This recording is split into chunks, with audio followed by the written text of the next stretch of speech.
Senate का इजलास आज सुबह तलब कर लिया गया। इजलास के एजेंडे में कोई आइनी तरमीम शामिल नहीं। वज़ीर दाखिला मोहसिन रज़ा नकवी FCR ऑर्गेनाइजेशन ऑर्डिनेंस में 120 रोज़ की तौसी का बिल पेश करेंगे, जबकि FCR ऑर्डिनेंस 2025 में मज़ीद 4 माह की तौसी की करारदाद भी ऐवान में लाई जाएगी। सेनेट का इजलास आज सुबह तलब, एजेंडा जारी, कोई आइनी तरमीम शामिल नहीं। एजेंडे के मुताबिक वज़ीर दाखिला Mohsin Naqvi frontier constabulary reorganization ordinance में 120 रोज़ की तौसी का बिल पेश करेंगे।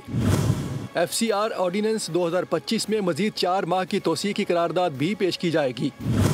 विफाकी प्रोसिक्यूशन सर्विस एक्ट 2023 में तरमीमी बिल और इसकी मंजूरी के लिए बिल 2025 भी पेश होगा।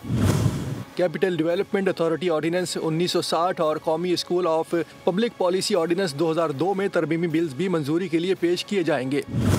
वज़ीर कानून आज़म नज़ीर तारड़ नैब ऑर्डिनेंस 1999 में तरमीमी बिल वापस लेने की इजाज़त तलब करेंगे।